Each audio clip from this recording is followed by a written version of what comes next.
Mr. President, 2 weeks ago, we were given a cautionary lesson about the need to ensure that our nation's banks are carefully regulated. We're still learning the details about the $2 billion bad bet made by banking giant JP Chase. What we've learned is disturbing. Apparently, the London office of this Wall Street giant crafted a credit derivative trading strategy that spun out of control over 6 weeks. At the center of the strategy was one single trader who was nicknamed, quote, the London Whale, close quote. One trader, 6 weeks, $2 billion gone. It's not clear how widely the repercussions of this trading loss will extend, but this incident clearly is an important reminder to all of us. It reminds us we can't afford to take a hands-off regulatory approach to the giant financial transactions on Wall Street. These institutions drove this nation to the brink of economic disaster just a few years ago. If they're simply left to their own devices, it could easily happen again. We need reasonable financial regulation that will ensure transparency, competition, and choice.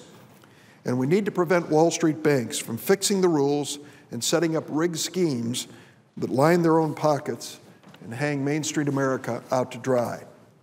2 years ago, Congress passed and the President signed the Dodd-Frank Wall Street Reform and Consumer Protection Act. This legislation took on the challenge of placing a reasonable regulatory framework on Wall Street. It's a tough challenge. Wall Street and the banking industry have enormous resources and enormous power, and they're not afraid to use it, not only in Wall Street, but on Capitol Hill. In the days to come, we're going to see important regulatory efforts proceed on issues like the Volcker Rule, which deals with the big banks' ability to make bets with their customers' money. It's important that we pursue this regulatory effort diligently. We can't let the big banks use their threats and scare tactics to water down reform and to preserve business as usual. There's too much at stake. I want to talk today about another part of Wall Street reform that passed 2 years ago, a provision that the big banks hate as much as any other. I'm talking about the provision I wrote dealing with interchange fees or swipe fees. My amendment said that if the nation's biggest banks are going to let Visa and MasterCard fix swipe fees for them, then the rates must be reasonable and proportional to the cost of processing a transaction. There would be no more unreasonably high debit swipe fees for big banks. My amendment also included a non-exclusivity provision, which aimed to stop Visa from taking over the debit card market entirely. This provision says there needs to be a real choice of card networks, real competition. The regulatory steps my amendment proposed were modest. Most other countries have gone a lot further in regulating their credit and debit systems. But if you listen to the banking industry and card companies, you'd have thought my amendment would be the end of the world as we know it. They made outrageous claims that regulation of swipe fees would kill the debit card system, devastate small and community banks, and particularly be an end to credit unions, and cause banks to raise their fees on customers.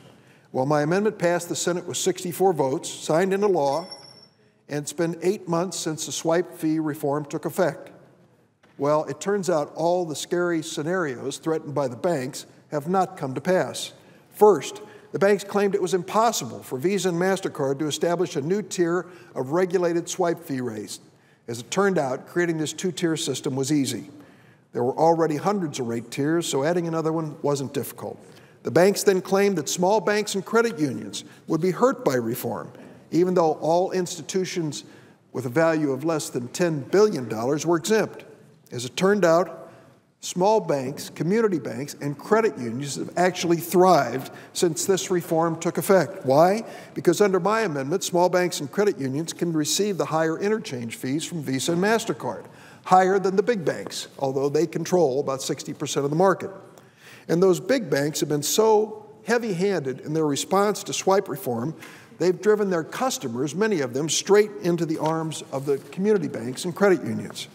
Credit unions in particular are flourishing after the passage of the law that had swipe fee reform, a law which they actively opposed. Last year, 1.3 million Americans opened new credit union accounts. That was up from 600,000 the year before. More than twice as many people switched from banks to credit unions. And credit unions now have a record number of members across the nation, almost 92 million overall. So much for the prophecy by the credit unions that this change in the law would be the end of them. It's turned out to be the best thing that's ever happened to them. Small financial institutions have thrived since this reform took effect. How about consumers? Well, the big banks tried last year to recoup their reduced swipe fees by charging $5 monthly debit fees on their cardholders. Remember that? Remember when Bank of America said it's going to go up $5? Remember what they said all across America? Bye-bye Bank of America. We'll go somewhere else. Within a matter of a month or two, they backed off of it. Finally, consumers were coming alive. They were awakened to the reality that they could shop too. This is a free market. Underline the word free. And if you don't like the way your bank or any institution's treating you, go shopping. That's part of America. The banks had never run into that before. People just waited, unfortunately, for the latest fee increase. They don't wait around anymore. They pick up and move. Unlike swipe fees, the big banks' $5 debit fees were transparent. Customers had a range of competitors to choose from, and they moved. Consumers are also benefiting from savings passed along by merchants. After reform took effect in October, we saw a massive level of retailer discounting that extended beyond the usual holiday season discounts. And according to USA Today, an article from May 11th, a number of individual merchants are offering debit card discounts for items such as gas, furniture, and clothing. USA Today also pointed out that despite the bank's threats, free checking accounts for consumers have not disappeared.